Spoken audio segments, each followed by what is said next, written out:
Chuva vira sinônimo de estragos. Em Vicente Pires, novas enxurradas. No sol nascente, lama para todo lado. Carne fraca. Coreia volta atrás em suspensão, mas Hong Kong anuncia que não recebe mais produtos brasileiros. Temer diz que alarde causa embaraço ao Brasil. Lava Jato, nova fase mira pessoas ligadas a 4 senadores, entre eles o presidente da casa. Os fatos da política do DF e do entorno que você confere a partir de agora no Band Cidade, primeira edição.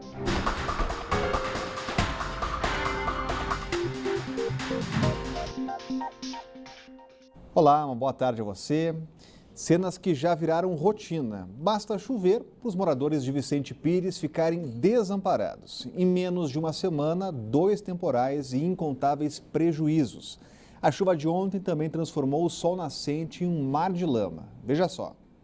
Os cerca de 100 mil moradores do Sol Nascente em Ceilândia amanheceram em meio à lama. Apesar da conclusão na semana passada da pavimentação da rua paralela principal, obra que custou R$160 mil, a maior parte da região não é asfaltada. Assim, depois de uma chuva forte como a que caiu na segunda-feira, o resultado é este.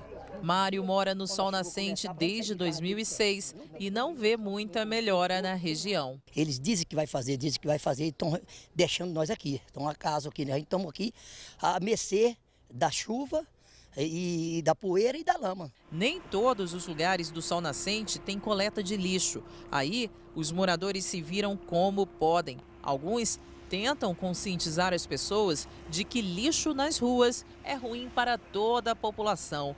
Mas nem todos respeitam. Amontou um lixo em qualquer lugar e quando a chuva chega, espalha a sujeira pelas ruas. Perigoso até a criança pegar uma doença pela essa falta de higiene, né? Porque a chuva traz muito lixo e esse lixo vem contaminado, né? Porque às vezes o pessoal bota coisa podre, né, no lixo, no meio do lixo, aí a água traz tudo junto com as coisas podres, né, que vem, né? Os estragos não foram apenas no Sol Nascente e em Ceilândia. Mais uma vez, em menos de uma semana, a cena se repetiu na Rua 3 de Vicente Pires.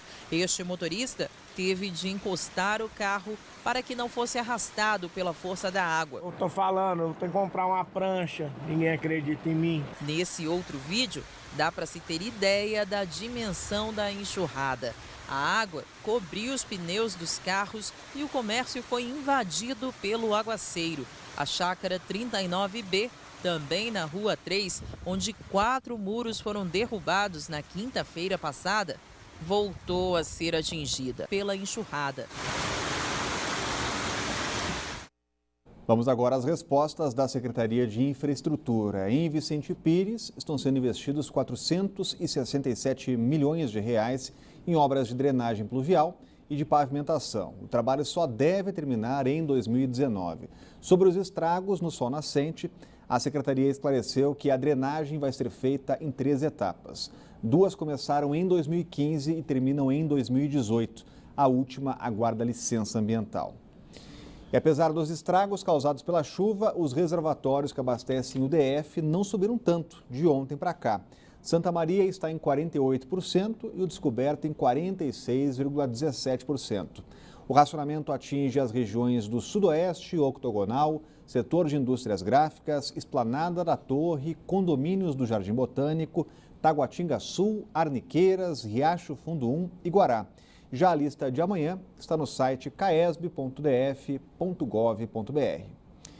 Mais uma etapa da Lava Jato. Na mira, pessoas ligadas a 3 senadores do PMDB, o presidente do Senado, Eunício de Oliveira, o ex-presidente Renan Calheiros e agora réu por declarar dinheiro sujo como verba de campanha, Waldir Raupp. Todos PMDBistas e também o senador do PT, Humberto Costa. Os detalhes chegando ao vivo com a Renata Dourado.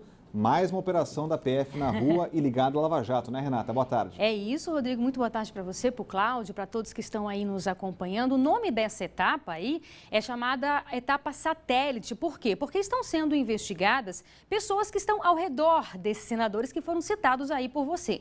Importante destacar que não há o cumprimento de nenhum mandado de prisão. São 14 mandados de busca e apreensão que estão sendo cumpridos em Alagoas, em Pernambuco, no Rio de Janeiro, na Bahia e também aqui no Distrito Federal. Então, são pessoas ligadas aos senadores. Aí você vê imagens da Polícia Federal aqui em Brasília. Esses mandados, Rodrigo, foram baseados nas delações de ex-executivos da Odebrecht. Então, veja bem, é a primeira operação feita baseada nas delações desses ex-executivos.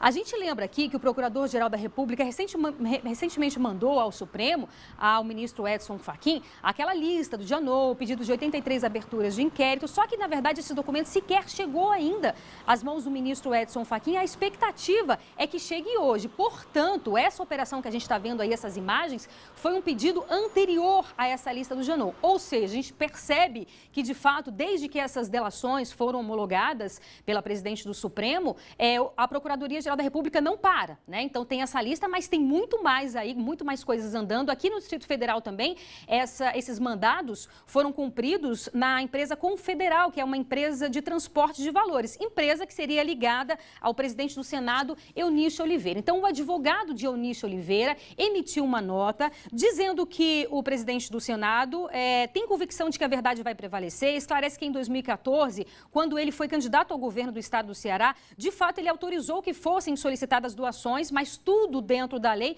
E é isso, ele espera aí essas investigações, segundo ele, tudo vai ser esclarecido. O senador Humberto Costa também emitiu uma nota, disse que a Polícia Federal já solicitou ao Supremo Tribunal Federal o arquivamento de todas as ações sobre ele, todas as ações que constam no Supremo, segundo ele, por não encontrar evidências e nenhuma irregularidade. E ele disse que também está absolutamente tranquilo com relação a essa operação. Outra operação também está sendo cumprida hoje pela Polícia Federal, o nome de Darcote. Então, é a segunda etapa dessa operação. A Polícia Federal aí descobriu uma quadrilha que fraudava bancos por meio de internet. Para você ter uma ideia, o prejuízo estimado é de 2,5 milhões. Então, várias pessoas foram presas. Essas ações também estão sendo cumpridas aqui no Distrito Federal e em Goiás, Tocantins, Pará e Santa Catarina. Então é isso, Rodrigo, a Polícia Federal também não para, são várias ações e, como a gente disse, a grande importância é que é a primeira ação baseada nas delações da Odebrecht. Rodrigo. Obrigado, Renata. Polícia Federal nas ruas e agora uma operação ligada já à Odebrecht, Cláudio Humberto.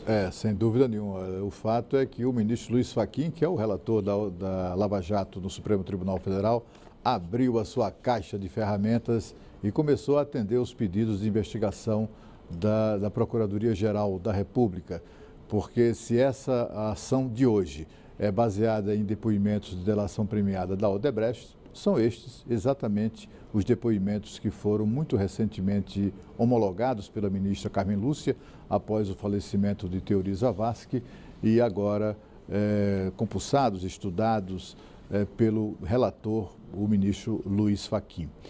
Quando se diz que os 4 senadores não são investigados, na verdade é preciso esclarecer que eles são sim investigados. Aliás, a investigação é contra os 4 senadores.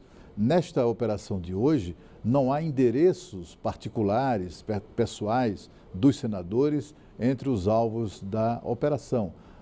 São pessoas ligadas a eles, são pessoas tidas como operadores desses senadores. Portanto, essas pessoas também são investigadas, evidentemente, por isso foram alvo de mandados de busca e apreensão, mas os principais investigados nessa operação de hoje, a Operação Satélite, são os senadores. O ministro Luiz Fux, do Supremo Tribunal Federal, negou o pedido de habeas corpus de 2 médicos presos acusados de envolvimento na máfia das próteses. Antônio Márcio Catingueiro Cruz e Johnny Wesley Gonçalves estão detidos desde setembro por participação na quadrilha que lucrava com cirurgias de órteses e próteses desnecessárias e superfaturadas. A defesa recorreu ao Supremo porque o Superior Tribunal de Justiça já havia negado a liberdade aos 2 em janeiro.